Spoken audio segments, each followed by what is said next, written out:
Mukama twagala okusiima era twagala okukwebaza nti otukuŋŋaanyiza nate amakya gano agawera. Tukwebaza olw'abasajja n'abakazi abeesigwa era abeesimbu abalina omutima okumaliridde okuweereza mu buli mbeera zonna. Ekigambo kitugenda okuba n'emisene ya leero kitugase era kituyambe mu linnya lya Yesu Kristo. Mukama yebazibwe.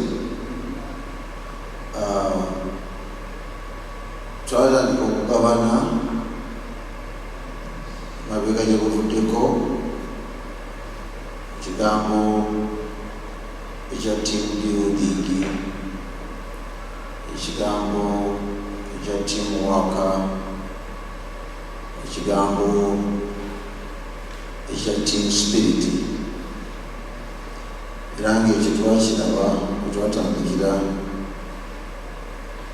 mu Bakolinso essuula 12. Looza mujjukirawo bulungi.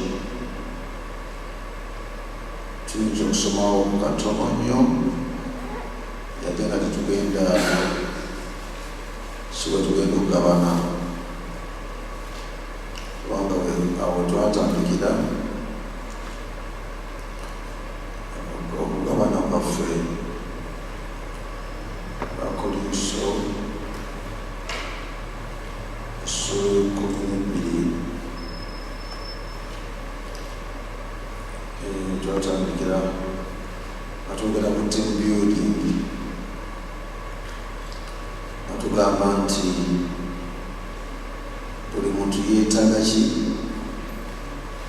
Yeetaaga munne. Leaders are brokers of gifts. Buli muntu yeetaaga ki? Munne. Oba buli muntu alinganga ttaffaali lya munne. Nga bw'olaba nti ennyumba tebagizimbya ttaffaali ki? Tebagizimbya ttaffaali limu oba bulooka emu.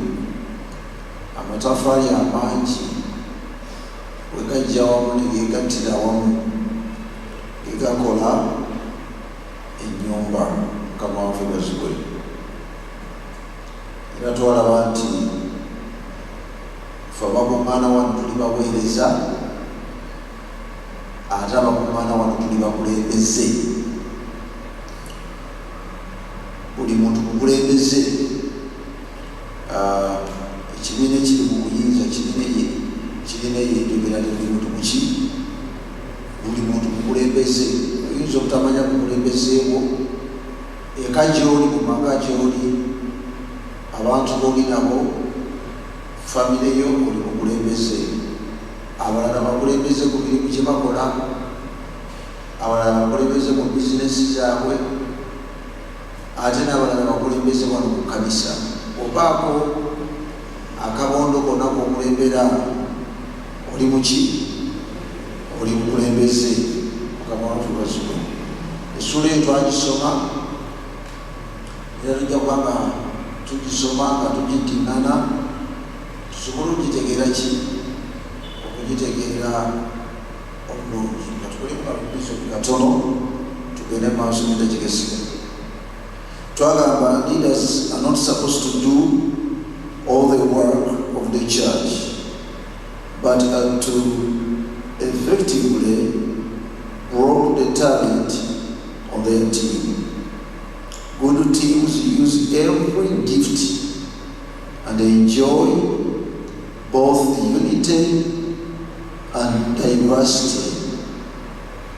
Consider Paul's philosophy of team building.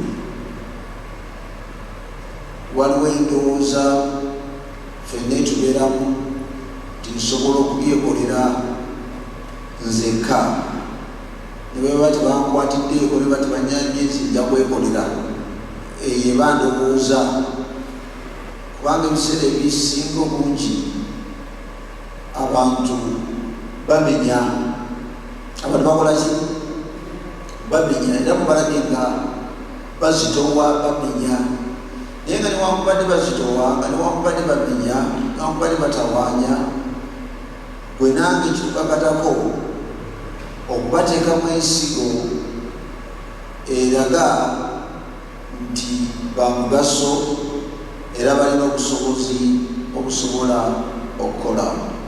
Saturday wedde twalaba ekigambo ekigamba obutabeera nga walubandi nga gwe weekubira engoma ate n'ozina ate n'oyimba. Ndowooza mu Uganda wano gye muvuddeko twalina omusajja azanya n'embuzi ye, mumujjukira omusajja oyo. Kati endowooza eyo gwe nange terina tubeeramu, kubanga bwe tubeeramu ekiseera kigenda kutuuka. Waliwo ekiseera omuntu wobeerera ng'olina amaanyi mangi, naye waliwo ekiseera wootuukira ng'ebintu bikuze oba bigeze, ebintu bigejja. Katugeze amaka, obeera musajja omu nowasa mukyalawo ne mubeera babiri, ebintu biba byanguwa, naye mugenda okulaba Katonda bawadde omwana, mugenda okulaba bawadde obukubiri, obwokusatu, obwokuna, obwokutaano, ebintu bigenda bikolaki, ebintu gye bikoma okugenda nga bigejja n'obuvunanyizibwa bukolaki bweyongera bugejja. Kati otuuka ekiseera nga tokyasobola kwetikka mugugu gwa taata, weetisse ogwa maama, weetisse ogw'abaana, gattako ab'eŋŋanda abajja ne bakyala, gattako bino gattako biri. Otuuka ekiseera emigugu egyo gyoba weetisse, mu luzungu bagamba nekikukrashinga, nobeera mu crushed down. Buli lwotasembeza abantu balala mu engeri Katonda gyabitondamu, spiritually ozitowererwa, mentally okoowa, ffenna tukoowa ku bwongo, physically obeera way out oba burn out. Mukama waffe bazibwe.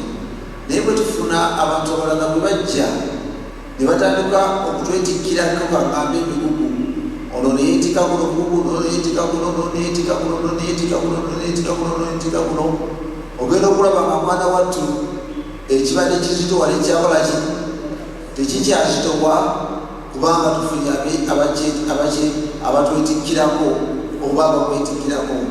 Kyetugamba team building, leka tuzimbe ttiimu eyawamu mu mubiri gwa Kristo oba mu kanisa eye Lusaka, mu bukulembeze Katonda bwatukoze eki bwatuwadde, gye bukoma okugejja ne Katonda n'abantu batugattako buli Mukama gwaleeta mu bulamu bwaffe amuleeta ng'alina ekigendererwa, ng'alina ki alina ekigendererwa. Oluusi ekigendererwa kiyinza okubeera owase omukyalawo musanyuke mubeere bulungi muzaale, naye nga ne Katonda aleese omukyala oyo mu bulamu bwo oba amulese mu famire ng'alina ekiki nga yagenda okukyusa famire yamwe yonna, oba buweereza omuntu yagenda okukyusa obuweereza bwonna. Mukama waffe bazibwe. Oluusi ebintu bwe tubiraba Katonda si bwabikolaki, si bwabiraba. Mukama waffe bazibwe. Katulabe ennyimbo zino eza Pawulo, kola kaluvizoni akatono. Nera kusoma mu bufunze twanguwe olwokuna n'olwomukaaga mu ssuula ey'Abakolinso 12 nga tulugatidde wamu, mulimu ka phrase akagamba the team possesses a variety of gifts oba positions but pursues the same goal and God. Mu ttiimu Katonda ataddewo ebirabo ebyaki ebyenjawulo, ebirabo bye twabiraba oba position ez'enjawulo, Katonda agabye talanta ez'enjawulo, abalala bawadde ekirabo eky'okubeera abapolisi, abalala okuwonyanga, abakola ebyamagero, abayigiriza, abalagula, twalaba eri mu Baluumi, abalala ne baweebwa ekirabo ekya Mase, abalala ne baweebwa ekya compassion, hospitality, ushering, ba greeters, ba administrators, Mukama waffe bazibwe, ba achievers. Katonda agabye ebirabo ebyo byonna n'abireta ku mubiri gwa Kristo. Mukama atugattako abantu ab'enjawulo ng'alina ekigendererwa. Mukama ayinza okutugattako omuntu nga plumber, ye yalokoka n'akkiriza Yesu, naye nga is a professional plumber. Katonda ng'alina ekigendererwa. Katonda atugattako abalala mu field yabwe nga bamasannyalaze ng'alina ekigendererwa. Ayinza otugattako abalala nabo balina ekirabo, the decorators, naye ng'alina ekigendererwa. Bwe nange Katonda kyatwagaza kwe kusobola okurecognizinga oba okulaba okusipotinga Katonda muganda waffe ono n'ono kiki kyamuwadde, ekyo Katonda kyamuwadde, bwe nange kikukakatako okuteekinga advantage ku kintu ekyo, kubanga okuteekinga advantage ku kintu ekyo kigenda gatta okukula kw'omubiri gwa Kristo, kigenda gatta okukula kw'ekkanisa. Mukama waffe bazibwe. Mutunulire omwana ngono Baluuli abadde wano, eyo great asset gye tulina mu mubiri gwaki. N'abalala kati batandise okulaba gye batagamba omusumba, nsaba sente zino ezampiseewo kubanga bampise, pasita gundi yampise, balina emikolo baagala batereereza ekkanisa ye. Akati fe oluusi tubeera n'abantu olwokuba tubeera nabo, tusaba nabo, tukuze nabo, ne tutalaba nti tulina zaabu oba feeza mu makati gaffe. Ate abeebwe bwe bajja zaabu enfeeza ne bakola ki? Singa zaabu enfeeza togirabye nga bukyali, anagenda agiraba, ogenda okuzibula n'okutemya akafeeza bakoze ki? Bagitutte. Mukama waffe bazibwe. Katono otandika okusoma emmisa eyaki ey'okwejjusa. Bwe nange kitukakatako okulaba abasajja n'abakazi Katonda baleese, n'otalaba bulabi nti omubiri guli awo, naye laba aseti nti Katonda atuwadde ekyokugagga ekyomugaso, atuwadde zaabu mu mubiri gwa Kristo egenda okutugasa, ate egenda okubaako wetukola ki? Wetutwala. Mukama waffe bazibwe. Pawulo kyeyava agamba nti omubiri guli gumu, naye omubiri gulina ebitundu bingi. N'agamba nti singa omubiri gwonna gwali liiso, okuwulira gwandibadde wa? Singa omubiri gwonna gwali kuwunyiriza, amatu gandibaze ki? Gandibadde wa? Nakkirira ng'agamba nti mu kitundu ku mubiri tekiyinza kugamba nti nze nkusinga ekitiibwa, ti oba nze nkusinga okubeera ow'omugaso. Buli kitundu kyonna kye tulina ku mubiri kya kitiibwa, ate buli kitundu kyonna kye tulina ku mubiri kya mugaso, ate buli kitundu kyonna kye tulina ku mubiri kyetaaga kinne waakyo. Mukama waffe bazibwe. Buli muntu yeetaaga ki? Munne. We need one another, we need each other. Kubanga ffenna bwe twegattira wamu ng'ekitole tulina ekiruubirirwa kimu, tulina goolo emu, kuzimba bwakabaka bwange bwa Mukama waffe Yesu Kristo, oba bwakabaka bwa Katonda. N'agenda n'abasoma agamba nti everyone who has a contribution to make which benefits the team. Kekanyiriryako omusanvu oba Kolinso 12 ekiwandiiko ekigamba nti but the manifestation of the Spirit is given to each one for the profit of all. Everyone who has a contribution to make which benefits the team. Everyone has a contribution to make which benefits the team.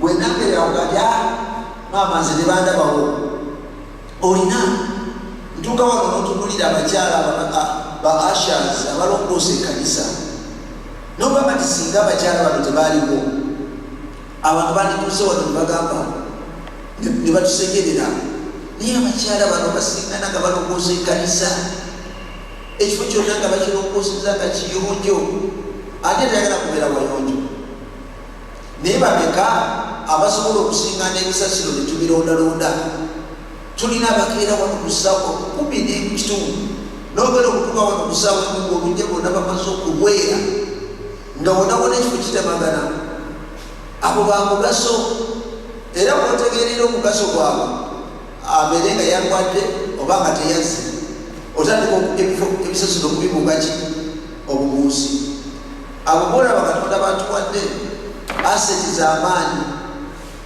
zetulina gwe nange okussaamu ki ekitiibwa n'okusiima Katonda. Mtume Pawulo era mu maaso n'agamba nti olw'omunaana n'olw'ekkumi nga tuligatidde wamu kwagala tugenda kuzisoma. God is the source of each gift, so he deserves the glory. Ti Mukama y'ensibuko ya buli kirabo n'olwekyagwali n'ekitiibwa. Olw'ekkumi lukulu nnyo katulusome. But one and the same Spirit works all these things, distributing to each one individually as he wills. Mubufunze, God chooses who has what he gives. So we must not compete or compare to each other. Katonda agaba ebirabo ebyenjawulo nga bwakolaki nga bwayagala. Abooluganda omubiri gwa Kristo kuno kubeera kuno kwe kusaba kwange n'okwegayirira kwange nti makati gaffe muleme okubeeramu omwoyo wa competition oba omwoyo wa comparing with others, omwoyo w'okuvuganya. Omwoyo yosibwa kwa Katonda era nabyo eryali eri Katonda.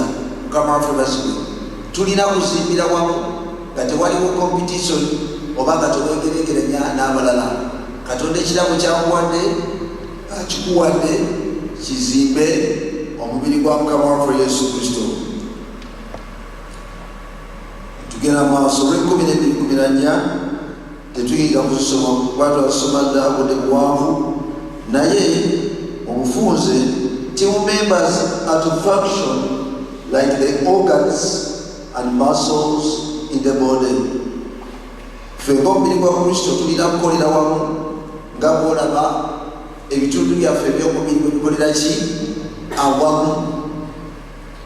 Buli kitundu kyonna ku mubiri kikolera wamu era bw'obawo ekitundu ekitakoze owulira obulumi bungi mu mubiri gwo.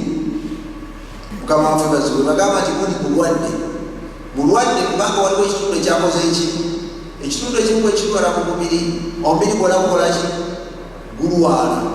Kyova nolaba nti Pawulo yaleeta omubiri gwaffe okubeera ekyokulabirako otegeera omubiri engeri gye gukola na buli kitundu engeri bwe kirina omugaso era na buli kitundu bwe kirina ekitiibwa.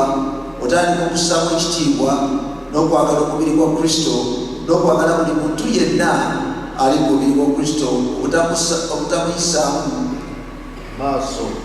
N'agenda maaso n'agamba 15:21 tujja kusoma naye obufunze. No team member is less important than another. All are necessary. No team member is less important than another. Tewaliwo bwe tuyinza kugamba nti kino ekitundu ku mubiri kyekisinga okubeera ekyaki ekyomugaso n'ekyomuwendo ate kino tekigasa. No, buli kitundu ku mubiri kikulu nnyo. Buli muntu yenna Katonda kwaleese mu kuweereza tasinga munne. Ffe abantu ffe tubireeta ne tuleeta abalala ne tubayigusa ne tubasibula ne tubateeka ewaggulu mubire. Mu mubiri gwa Kristo buli muntu tasinga munne ate buli muntu yeetaga ki munne kubanga omuntu oyo waatali oba bw'otali omubiri gwa Kristo tegujja kutambula. Mukama waffe bazibwe. Mtume Pawulo n'agenda maaso ku 22:24 please tetuja kusoma mu kaseera kano tuyita kuyisi. Sometimes the prayers who seem less important are actually more important. Mujjukira Bayibuli egamba nti ebitundu byaffe birabika obutabeera bya kitiibwa ate n'ebisiga okubeera ebyekitiibwa. Ebitundu bwe byolaba nti binafu nnyo, tebirina maanyi, tebirina mugaso, ate mwana wattu bibisiga okubeera ebyaki, kubanga bwe biba tebiriiwo. Kale mutunuulire ebitundu byaffe Katonda byetuteekako, Mukama waffe bazibwe, ebitundu bye bayita reproductive organ ebireeta abantu ku nsi tebirabika. Naye mumanyi nti biringanga ebinafu ebiryawo naye nga bya mugaso nnyo era nga byakitiibwa, kubanga webitali abantu bajja kujja mu maaso gaki gansi. Katulina bino gano gamaaso agalabikako gakanyama, nolaba emikono, nolaba emitwe, nolaba ebiri, iwamu ebitundu ebitalabika. Katonda byeyamuweka ebyekisa ebyo naye ngaate mwana wattu bya mugaso nnyo. Naye ebitundu byotunuulira byolabaganga ng'ebinafu bya mugaso nnyo. Mukama waffe bazibwe, bwe nange tutandika okuvaliwinga baganda baffe ne bannaffe mu mubiri gwa Mukama waffe Yesu Kristo. Netugenda maaso nga tulaba olwabiri God's goal is team harmony and mutual care. Katonda ekigendererwa kye kwe kulaba nti tukolera wamu era nga buli omu afa ku munne. Although members are equally important, they are made to be diverse. Nga newankubadde ffenna tuli ba mugaso, naye Katonda tuwadde emirimu egy'okukola egitafaanagana. We should not compete with each other, but complete each other. Gwe nange tujja okubeeraawo ne tuvuganya, Katonda si kyatwagaliza. Atwagaliza, instead of competing, ayagala to complete each other. Ffenna bwe tukolera wamu tusobola okutuuka ku biruubirirwa. Katweyogereyo tulabe ku Saturday we twakoma. Tugenda kulaba nti bwe tukolera awamu Katonda kikyatwagaza mu teamwork. Katonda twagaza okubeera ne kyebayita ne servant spirit. Mujjukira bulungi Saturday wedde wawe twagabana, ojja kunsonyiwa ewaffe twasoze kunzikiza oba yange yaweddeko simanyi atusereeti ngeri ekizikiza. N'olwekyo munansonyiwa bwe notusibwange nja kubujja kwena lowooza nti essomo lino lisobola okutuyamba. Twalaba ku Saturday wedde, katuddeyo katono, bwe tuba tuzimba omubiri wa Kristo buli muntu yeetaga ki? Munne. Twayogera ku support ministry. Kiba kitegeeza ki?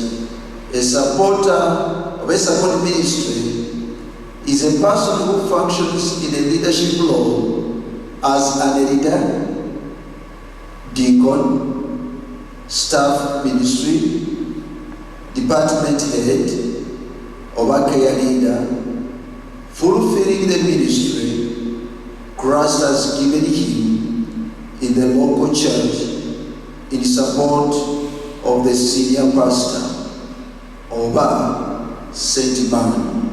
Twalaba nti Katonda abantu batuleetedde babayita support minister.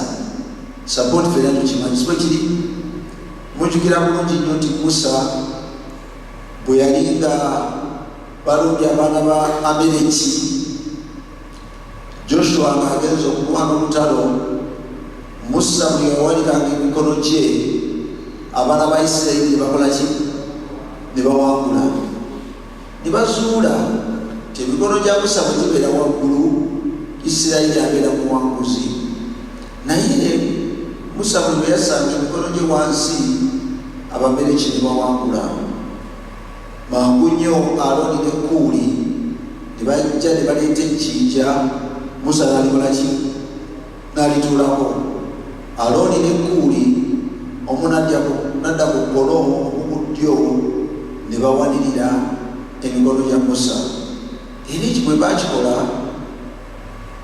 Isirayiri nga aduumirwa Yoshuwa olutalo basobola okuluwangula era ne bawangula Amaleki era naddamu kubalumba nate omulundi gwakubiri. Awo waaba ekigambo Musa n'agamba nti Katonda yatulwanirira oba Katonda y'ebendera yaffe.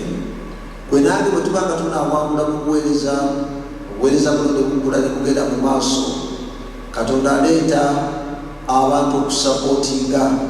Kyenva mulaba tulina ba head of departments abakulira obugondo, tulina abantu abakola mu offices ez'enjawulo. Abo bonna Katonda abaleese basobole okusapootinga omulimu gwaki gwa Katonda okuwanirira.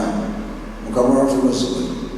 Naye abasajja abo n'abakazi abo Katonda abaleese okutuukiriza okwolesebwa kwe yatuwa oba kwatuwadde tusobole okugenda mu maaso.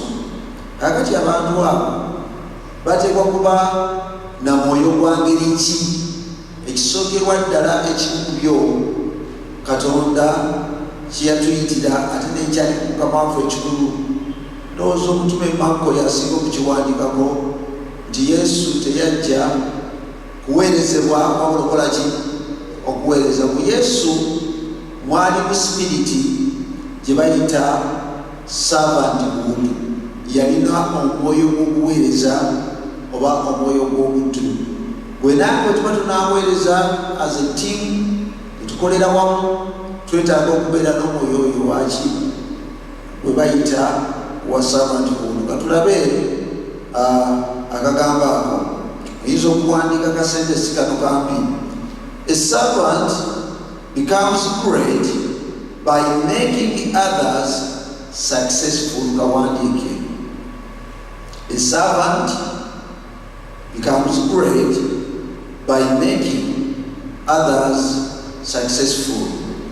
Omuddu okubeera ow'amaanyi kwe kuddira abalala n'obaagaliza okuyitamu. Ate abantu abasinga obungi tetukyagala. Mukitegeera bulungi? Tetwagala bantu balala kolaki? Kutusinga. Tewali kinkabya amaziga nga mu kuweereza okubeera mu kye bayita obukokola. Obukokola mumanyi okuba obuki? Okuba obukokola ng'omuntu oyagaliza balala kubeera mu ki? Bibaawo.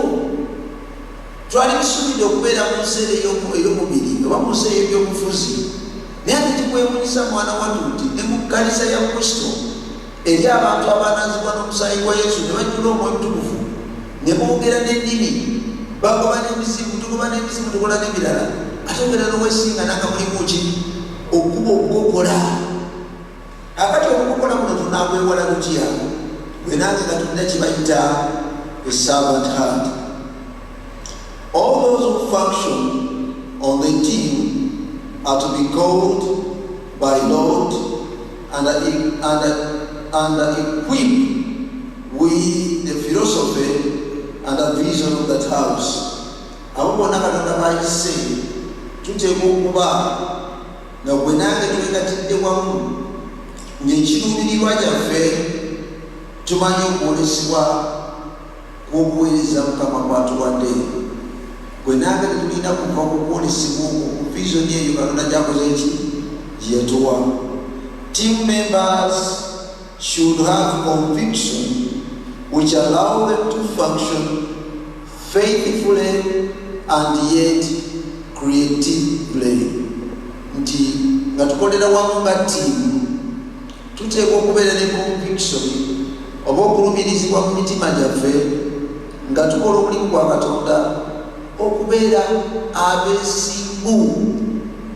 abeesigwa, abantu bali faithful, ate nga si faithful kyokka naye abantu abalowoleza omulimu gwa Katonda. Omuntu atatula buki? Butuluzi. naye ng'obwongo bubuyiiya noba ne waliwo ekibulawo, waliwo ekyetagisa, waliwo ekyetaaga okutereeza, waliwo ekyetaaga okukola. Singa tubeera n'abaweereza abalina endowooza eyo abali mu mwoyo ogwo abalengera naye waliwo akabulawo. Ate mwenna mukimanyi bulungi nti omuntu atasamba mupiira yasinga okulaba ebibulawo wali tulegede ye baleme abantu abatuleyo mu congregation oluusi ebiseera ebimu tulowooza nti tebalaba mwana wattu, balaba balowooza bafumitiriza beegomba nanga naye singa kano kakoleddwa bwe kati, singa kino kikoleddwa bwe kiti twandigeze muki mu maaso. Abooluganda njagala tuberemu endowooza egamba buli muntu yeetaaga munne. Ebyomunsi bituyigiriza ebyaki ebyomu ggulu. Amawanga gano buli ggwanga lyetaaga lidde waalyo. Tunuulira abasawo bwe bayitaki abasawo balungi bagudu dokita oba basajoni, bayinza okubaleetera omuntu nga wakulongoosa naye ngaekizimba bwe kiri wazibu nnyo. Basajoni bonna bakuŋŋaana ne bagamba netukoze tutya, naye nga bonna basoma ebitabo byabwe, balina amadigiri gaabwe, balina PhD zaabwe, naye buli omuntu atandika okukontributinga kino ekizimba we kitudde kino, ne batandika okutunuulira x-rays, buli omu n'agisoma, buli omu n'agitaputa, ne batunuulira sikaani, ne batunuulira lipooti zonna mu tebanakola kino tebadde banakukwatako. Nyogalebe singa tumulongoosa bwe tuti ayinza okuyitirayo owakalifumu agenda ogaba kalifumu naye ali awo ono tumuwe ddoozi yenkanaki. Bannansi webali baleeta bwambe, baleeta bino, kino bali ku kompyuta. Ngowooza kubaza dokita yalongoosezza omuntu wange, naye oyo dokita gwogamba nti dokita bulungi alina badokita banne bwe bagatta obwongo. Mukama watu bazuuke ne mubiri gwa Kristo bwe tuba tunagenda maaso twetaaga okubeera abasajja n'abakazi abali mu lyetiimu. The biblical pattern of the New Testament local church requires the blending of many different ministries. Wenange mu ndagaano empya ne mu ndagaano enkadde abantu bagendanga ne beegattira wamu ne basobola okukola omulimu gwa Katonda. Wenange Mukama aleese abantu ab'enjawulo, ate Mukama akyaleeta naye abantu abonna baleese Mukama ayagala tubasembeze, tubaleete kumpi basobole okutuyamba mu mubiri gwa Kristo.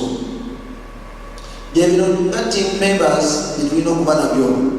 Team members should have ekisookera ddala a conviction that God has blessed them where they are for His pleasure and His purpose and for their good. Njagala obeeremu conviction oba endowooza egamba nti Katonda we yanteeka awantadde we wantu awaki awatuufu. A conviction that God has blessed them or blessed you where they are for His pleasure and His purpose. Katonda bwe wakuteeka akutaddewo ku lw'ekigendererwa and for their good. Mukama waffe bazibwe. A conviction that places Christ and His people above all the leaders, own desires, ambitions, and opinions. Team members must see the ministry as a way to serve and to give, rather than as a way to fulfill or promote themselves. As a team member, Katonda wakutadde bwenagenda kutaddeewo oba tandise kukuweereza muno ntandika okufuna amasappe oba abantu banvunamire oba bansinze oba bakuvunamire oba bakusinze. Nedda, Katonda akuleese kano kakulu nnyo. As a team member oba members must see the ministry as a way to serve and to give rather than as a way to fulfill or promote themselves. When I get to war or wekuza, you can not to where is our today. Akatundu akadako gwego kuweereza oteka okubeeramu n'omutima gwe bayita willingness. Omutima ng'oli willing, akagamba ng'oli ki? Ng'oli willing, ng'olinamu omutima ogw'okwekubiriza. A willingness to accept any assignment necessary to advance the team's overall vision. A willingness to accept. Oteka okuba nga gwe nange olinamu omutima ogw'okwetuma ogw'okugonda nga onokkiriza okukola ekyo kye baba bakuwadde okukola. A team member must reject position consciousness oba any others should thank me, recognize me, reward me attitude. A servant becomes great by making others successful. Therefore, a team member must come with the servant spirit and servant's heart, having the overall vision of the church in mind. Abantu abasinga obungi ekisinza okubamenya mu kuweereza, tulina enjogera egamba nti tebandabako. Tebakola ki? Tukyogera nnyo, nze mwana watu tebandabako. Waliwo n'enjogera gye bakozesa nti mu kuweereza mulimu abaana n'ebyana. Tutwogera nnyo ebigambo ebyo.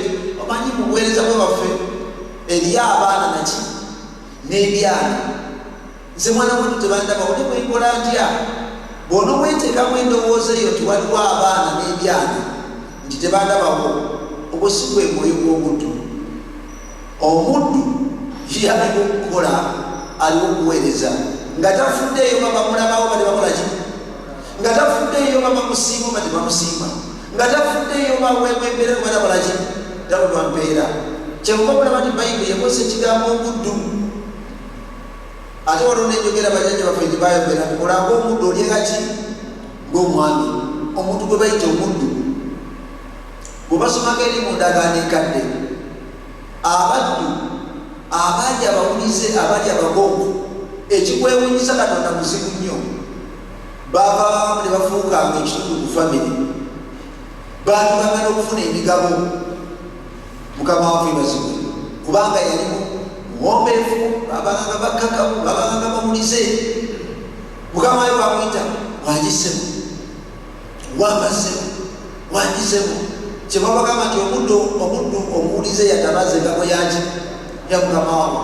Kati ne mukuweereza tuteekwa okubeeramu omwoyo ogwo ogw'obuddu oba ogw'ekiddu. Oba ntegerekeka? Omuddu he can never just serve. Uliriza ndo kano katukuba nnyo. A servant can never just serve in the areas that he likes, oba the area that he thinks will be the most fruitful and the most satisfying. He serves for the good of the whole body and the overall vision. Abantu abasinga obungi baagala kuweereza ku bifo bakola ki? We baagala kuweereza ku bifo babalabira. Buli muntu ayagala kadisipule bano kanokola kakajja ku kasentesi kano nakasomyikulira nga kankuteko nnyo. A servant can never just serve in the areas that he or she likes, oba areas that he thinks will be the most fruitful and the most satisfying. He serves for the good of the whole body and the overall vision. abantu bangi twagala nnyo tuweereze mu bifo we batulabira oba we batutegerera oba we tunabira recognized. Omuddu si bwali, omuddu ye bwe bakuteeka wakolaki. Abantu mu nsi muno nzibe neegomba abakuwa ekyokuyiga oba ekyokulabirako byebitongole bikumi by'eddembe, katugambe poliisi oba amagye. Omuntu bayinza oba bakamuleeta ku Kampala wano oba ekibiri nga yamulirawo, ate ogenda kagenda okuyita ennaku bbiri nga bamukasuseewa egenda kasongola oba bwasiye ku nkomerero yakyo ati mwana wa lutagaana era agenda mu kifo ng'akimanyi nti essaawa yona bakolaki bayinza okusuula ebwansi eyokomoko ey'omukyalo. Naye ng'omusajja alina ebitabo bye, omusajja yasoma, alina amaka ge, alina famire, naye alina okugoona, alina yasalawo okuweereza ati eggwanga lye. Amagye tayinza kusalawo ye kyayagala oba bwanaakolera. Essaawa yonna bamupositinga bamutwala yonna tebakolaki, yaliwo okuweereza kiggwanga. Bayinza omukasuka Somalia, bayinza omukasuka wantu wonna, tagaana, tanyooma, tazimuula gye bamusindika gyakolaki, gyagonda. Naye oluusi mu kuweereza abantu tulinaga ebintu bye twagala, era mulabye abantu abamu nze nzenna zafaanana bwati, mwagala kunyuma, mwagala kumpisa mu maaso. Oluusi abantu abafunye akakisa ne tutambula, weewuunya ekifo ekisinga okubeera ndoza ekinyomebwa eri emitala w'amayanja babayita bagenitors, abantu abakola mu kamuyonjo. Omusajja ateeka wali benzi ye oba emmotoka ye y'ebbeeyi, n'atuuka ku kanisa n'akyusa essuuti ze n'engoye ze n'ayambala n'okusinkana nga yali mu kamuyonjo yalongoosa. Mwana wattu ng'akikola nga talina mu buzibu ki bonna. Abalala basingana nga be ba ushers, abalala basingana nga be ba greeters, abalala basingana mu kwaya. Naye ffe wano ewaffe abantu bwe tukula tugamba ebyo tebikyanjamu, ebyo byabalala. Lwaki? Kubanga tetufunye mutima gwaki, mutima gwa saabantu budu oba mutima ogw'obuddu. Mukama waffe basibwe. Akantu kano kakulu akadagako okubiri, okubeera loyo oba loyalty. A conviction of loyalty that will save the church and the team in a time of testing. Loyalty oba okubeera loyo ye muntu nga muwulize mu buli mbeera ki zonna. Omuntu yenna ng'ali loyo, muwulize, mugonvu. Abantu abo bafuna promotions mu mirimu nga bali loyo eri bakama baabo ababatwala. Ekiseera we kituuka ekyokukuza bwe bakuza, teri muntu gwe bagenda kupromotinga ku mulimu ng'alinamu olw'amafaandali. Mukama waffe basibwe. A conviction of loyalty that will save the church and the team in a time of testing. Abooluganda mu kintu kyonna kigezesebwa, bigambo bino ntera nnyo okubyogera nti okukkiriza kwona okukkiriza kwange kugenda kolaki gezesebwa. Teri kitagezesebwa ku nsi, tekiriyo ate tekigenda kubaayo. Emibiri gyaffe gigezesebwa. Teri muntu ayinza kugamba nti nze mukyakula nempeeza myaka 10 oba 2 oba 3 oba 5 oba 6 sirwalanganga njali wali. Naye obulwadde bugezesa emibiri gyaffe, ebizibu bigezesa obulamu bwaffe. Bwe tuva ku mibiri gyaffe, famire, amaka kugezesebwa.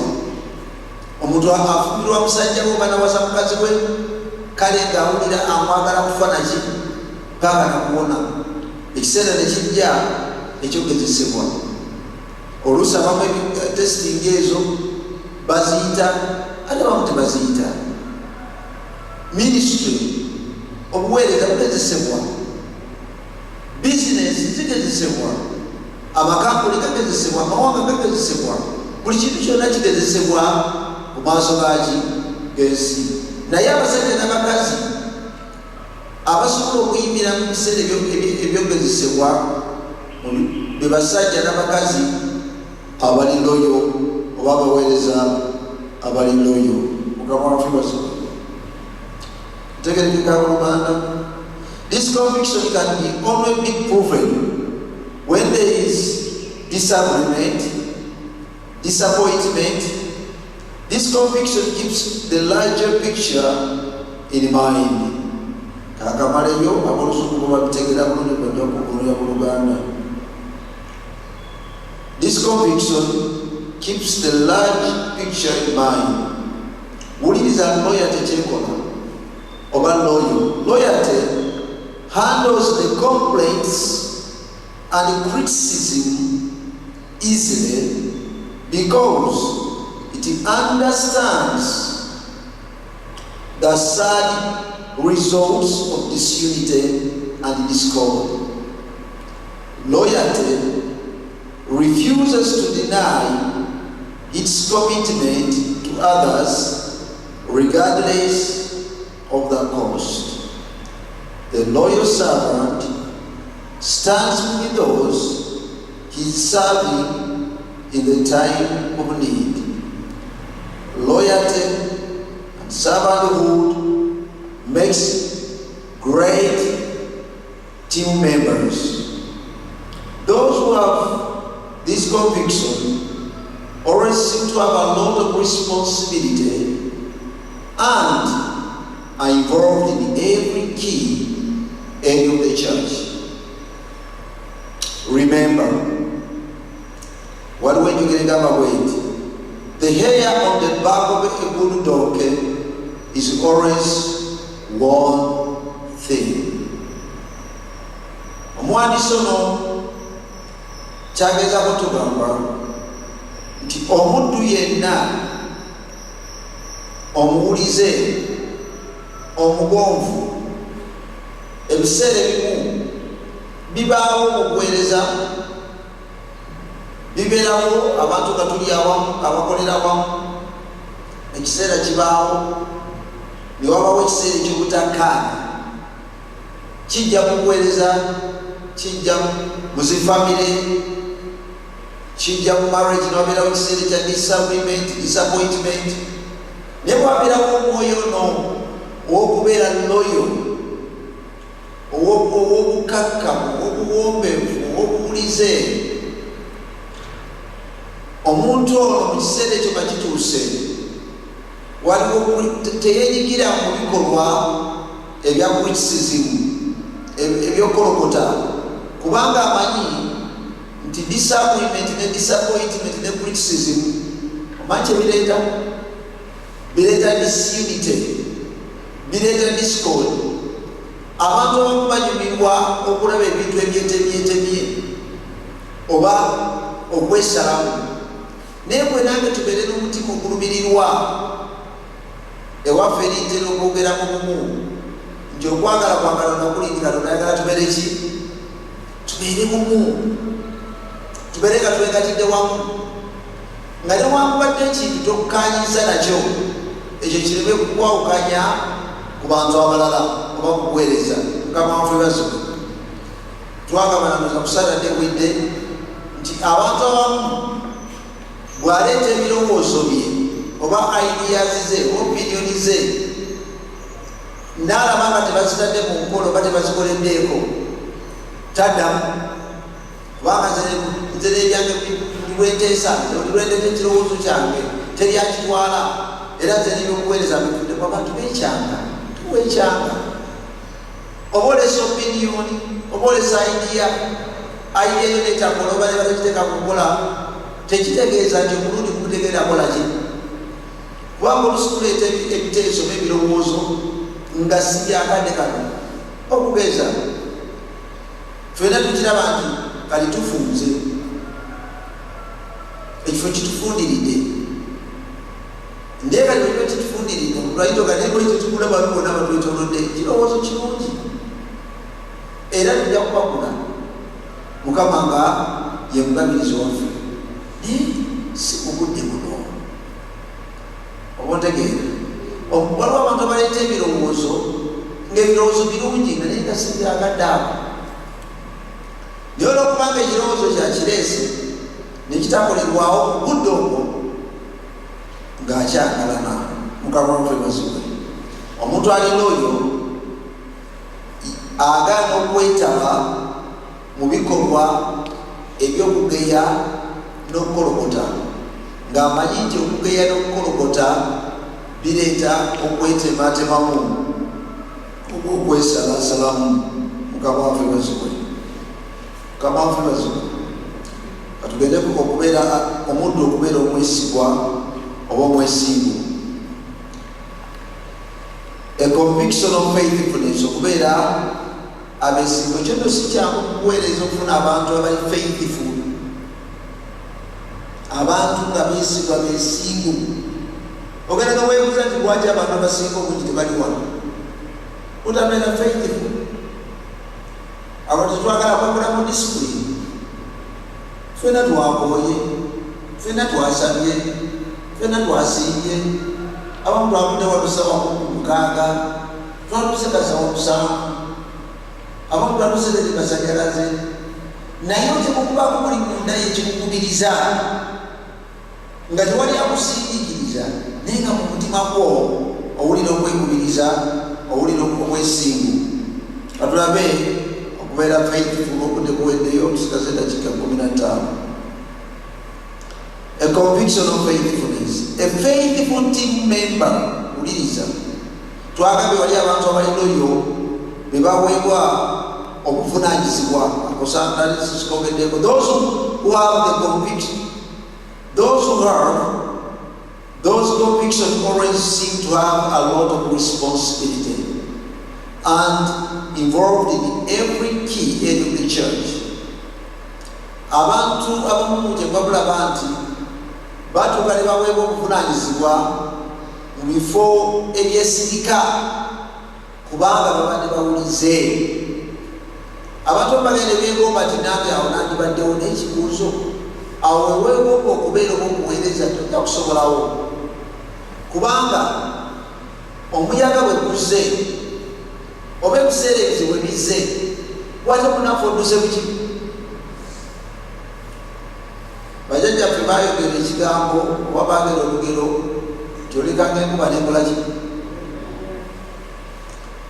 tyolekanga ekizibu nekibaawo teri abyagala era netubisabira tetubyagala naye buli lwabeeramu ekizibu oba buli wabeeramu embeera oli wabeeramu omwetaavu lwotegeera bandi Katonda be yayita okukola naawe kati watusobola kubategeera naye abantu obategeera mu biseera ebizibu mu biseera ebyennaku mu biseera ebyamaziga obanga wabaddewo obuzibu bwonna nogati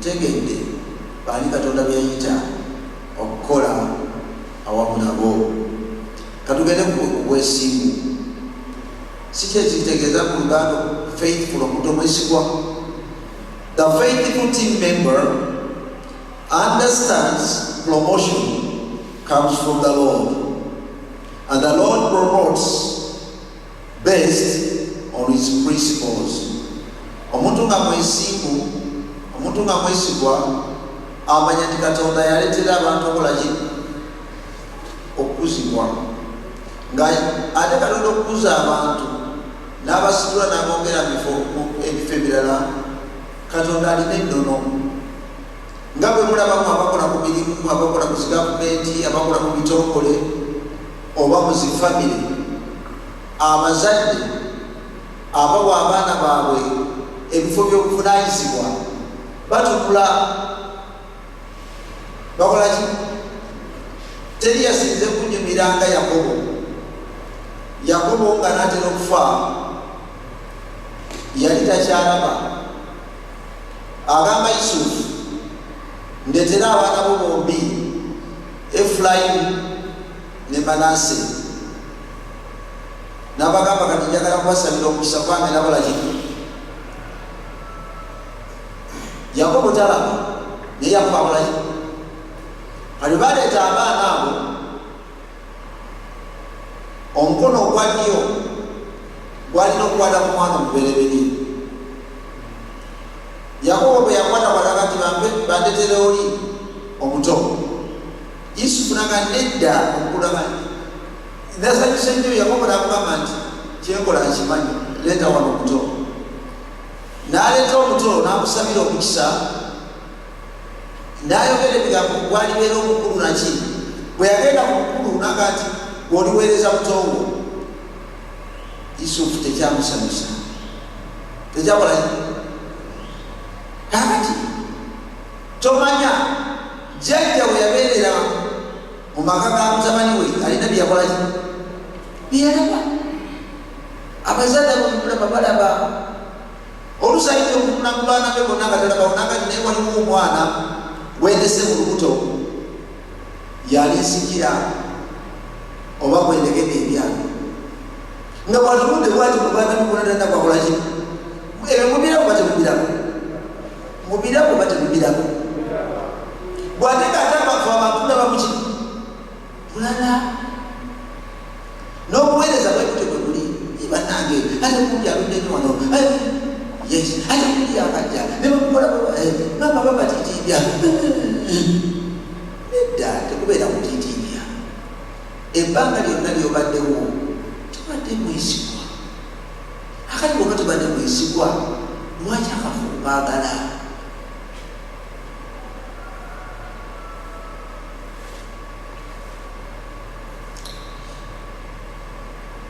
The principle of faithfulness and integrity are basic to leadership. To be faithful in that which is least qualifies a person to receive more. The reward of a job done well is another job. Bible yegamba bw'obeera omwesigwa katono ogenda kuterezebwa ebiki ebinene bw'obeera omwesigwa mu buweereza katonda bwakutadde n'obeera mwesigwa noba mwesigu obuweereza obwo n'okukola bulungi nga katonda bwakusuubira n'aba bakutaddewo abo katonda bakozeeza okuteeka mu kifo ekyo ate mwana watu katonda agenda kubakozesa bakwogere mu kifo ekiki ekirala omwesigwa ku kitono anaabanga mwesigwa ku kintu ekinene katoka tukamaleyo ate ku lukwago lujja tukwate ku nnono omusanvu akasooka akokusatu okubeera abeeyireko abayabilite kati twogera ku muntu twalabye okubeera omuntu okubeera loyo okubeera faithful katwagala okulaba omuntu ate okubeera available. Availability is usually more important than capacity. Ukawandike availability is usually more important than capacity. Tutegezaji a conviction of availability. A team members see availability as the needed ingredient to be a useful vessel to God, to other leaders, and to those being served. Being available requires good discipline of time and priorities. Availability is usually much more important than capacity. Bajjajjaffe baagera olugero obalugero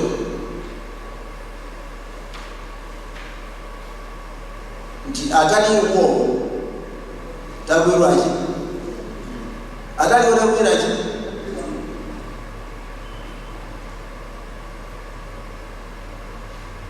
abantu abasinga obungi tetwagala kwenyigira mu bintu abantu abenyigira mu bintu nibabeera bafeireko bagamba nti nabamba siki siriiso omuntu ayinza okusala ebisige bino byonna biraba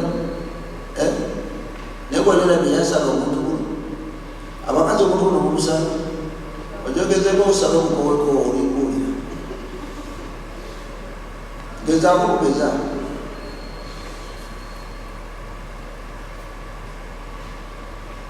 kamanfe bazo lwaki Yakobo yatwala okusika kw'Esawu lwaki yamutwala Esawu obudde bwe bwonna obusinga yabeeranga mu kuyigga yali muyizi naye Yakobo yabeeranga ngaawo mu ndagaano empya tulinayo abakyala babiri baluganda Maliza nani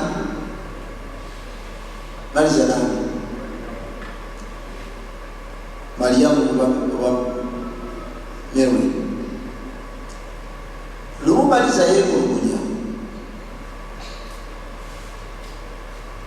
nga Maliza alina emitawana miki ali mu kwetala yafumba nasinga amagina ndeere naye nga Mariamu ali wali atudde ku bigere byani naye olwokubanga Yesu yalina ekirabo ky'okusoma emitima gy'abantu n'atunuulira omutima gwa Maliza nga gumenyese era nga yeemulugunya naga Maliza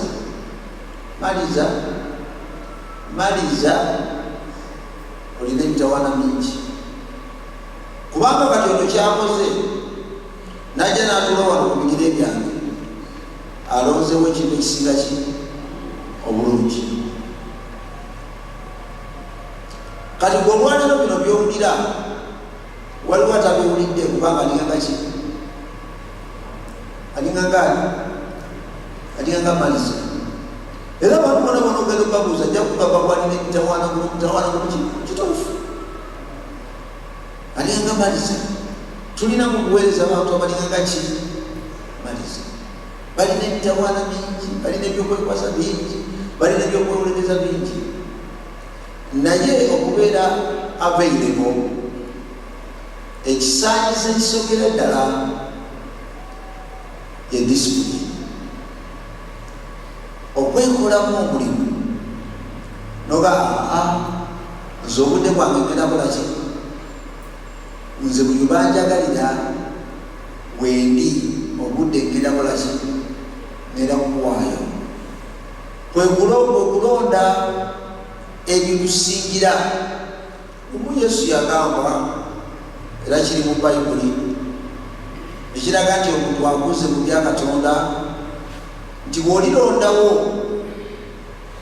ebikusingira obulungi okuvamu ebyo ebitagasa olibeera ekikozesebwa kyange ekirungi oba ekiganzi abooluganda ekiseera kituuse n'obudde butuuse otege ku mmeeza nange tutege ku mmeeza twebuuze mu bino byonna wadde nga byetaagisa n'ekiwa ekisingamu priorite yeeri luddawa nga mwafubazi nga tewali akusindikiriza nga tewali akukwata ku nkoona owuliranga okuweereza muno okusingira ebintu byonna owuliranga kikukwatako obuweereza okuwuliranga kuli mu magumba ne mu busaayi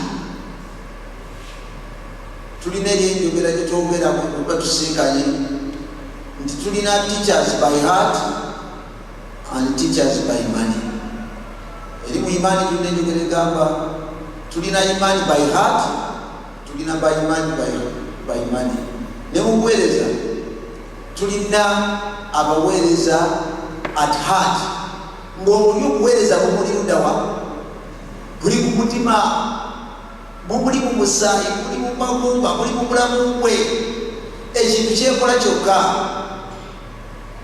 Naye olwokubanga nti eno mukuweereza ye teriyo okusasulwa, buli muntu volontiya, buli nakyewa, simanyi ttamu gyenyinza kukozesa. Olowooza tukoze katamu ki? Ministers by heart. Ate atabali ministers by heart tubayite batya?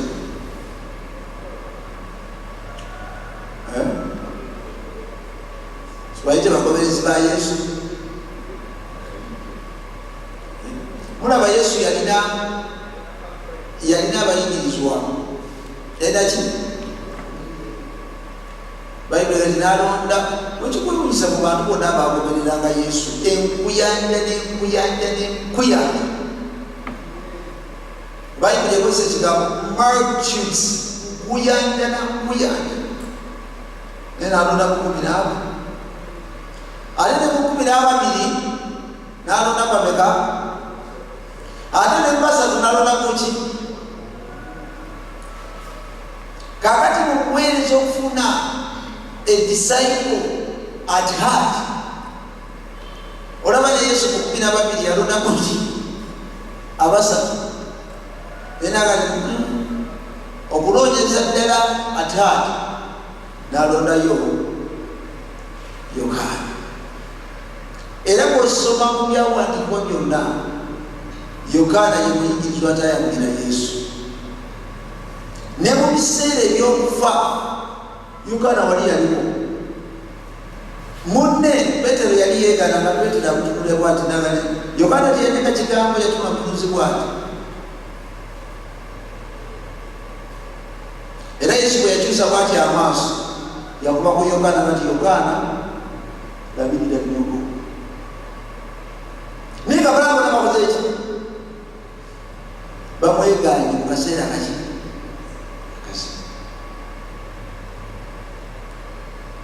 Mukama tubeere, Mukama tuyambe, tubeere ministers at heart. Tuwulire okuweereza.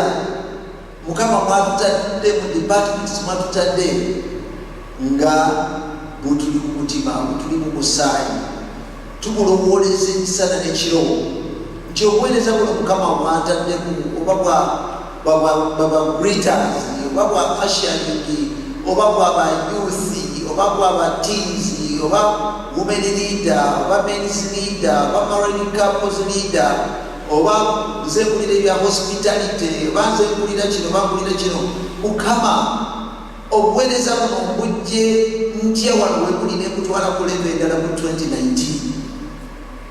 Omwaka okuggwako nga obuweereza buno ndiko webukoze eki? Webutuusiza ku ekitiibwa kyani kya Mukama.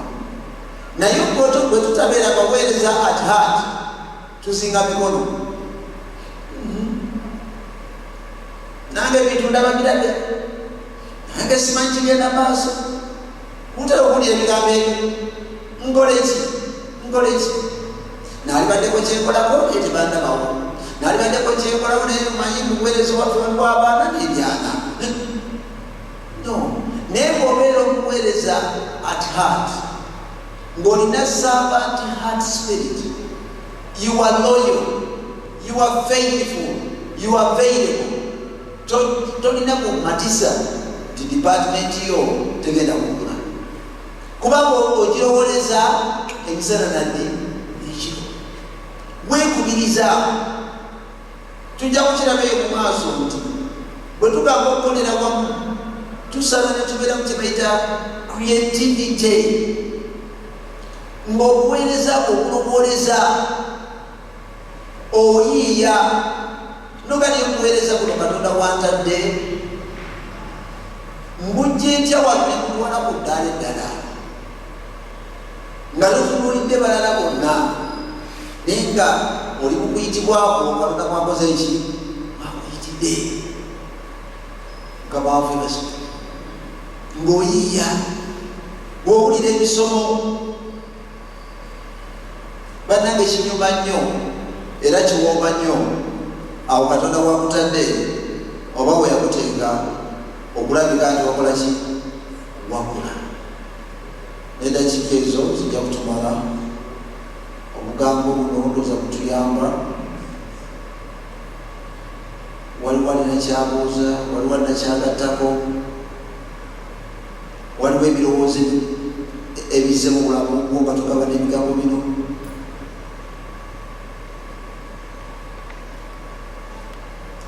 Jangu wano kubanga omwami oli bino byonna abyetaaga.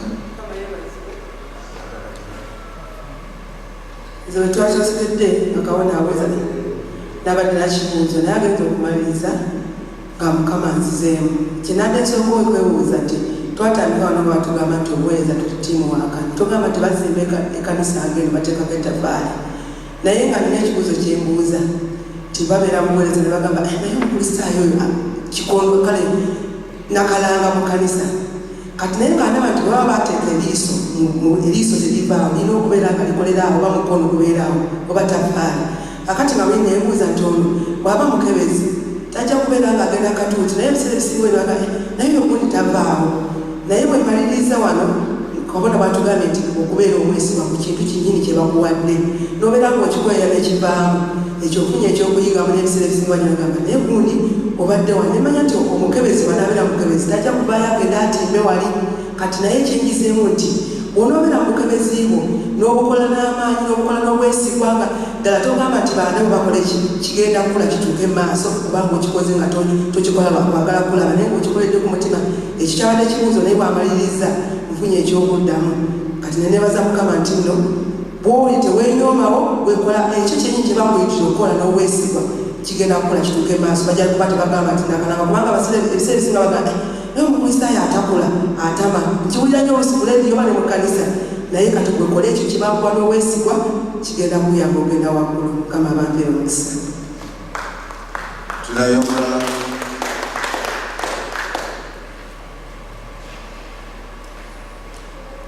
tuzingeko tumalirize. Tewali abuuza, tewali alina kyagattako, tewali alina kyabikuliddwa.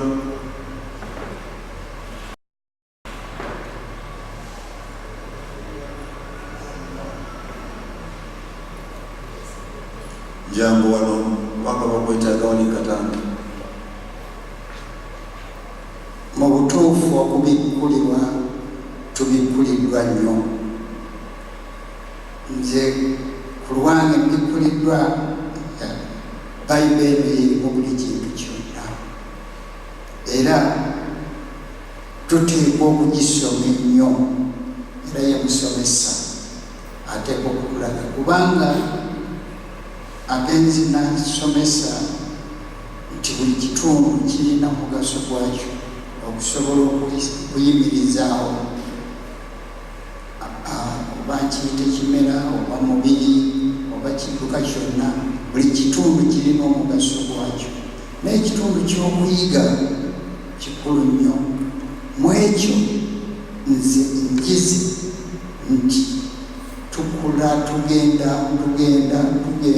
Katonda yateekawo growing kati ne mu kusoma kujja ne mu kukuyita alina byakukuza agenda kwongerako we bwoga nti siigende weekendeeza wekka byonna ojja bisanga wano buli kyonna kye wandyetaaze Bayibuli kale nsanyuse kubanga tuli mu kuyigirizibwa. Eriyo omulala yenna nga tugalawo. Jambo alondolezi omusumba Nisani yaleeta ekiteeso nti meseji zino tuziteeke katambi. Ensonga esinza okunkwatako yegamba nti availability is usually more important than capacity.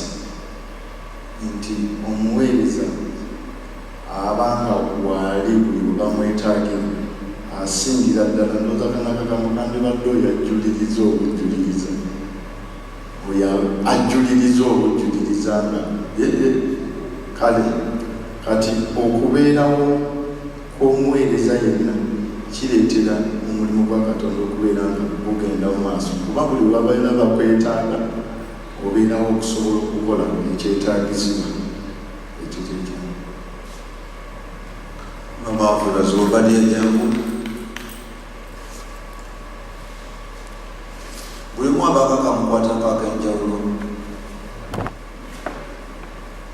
nange availability ngutteko wano tulabanga Yakobo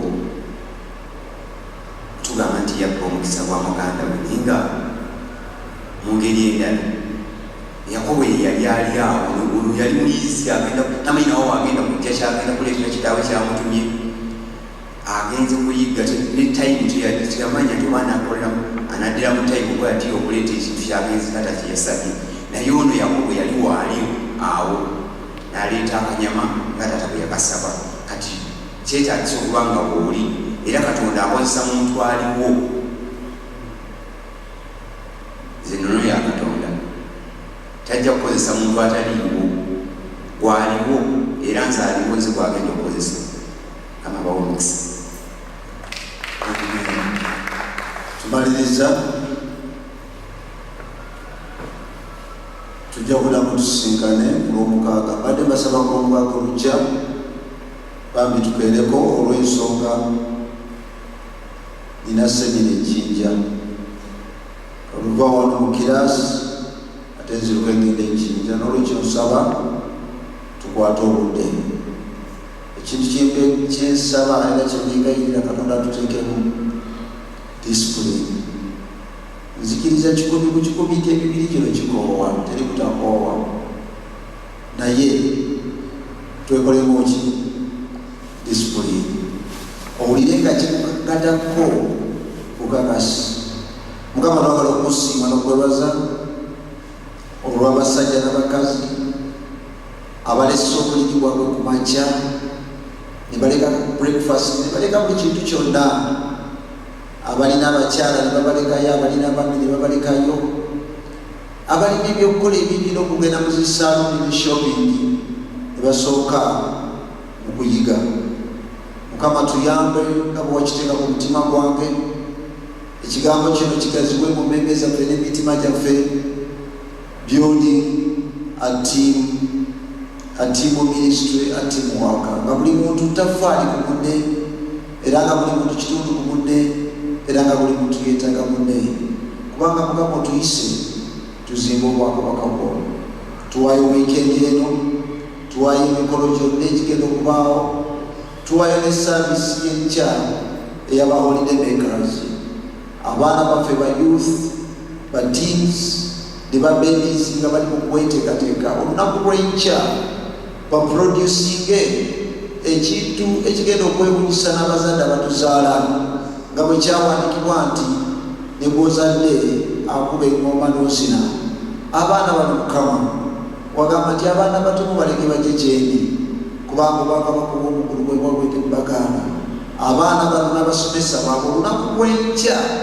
bakome ku mmenge zaffe ne ku mitima gyaffe tuve wano batugamba nti Yesu ye Mukama Yesu ye Kabaka ebintu byonna tubisabye nga tweyanza nga tukkiriza kuba Yesu Kristo mukozi waffe amiina buuza ku buno buuza kulirwa naawe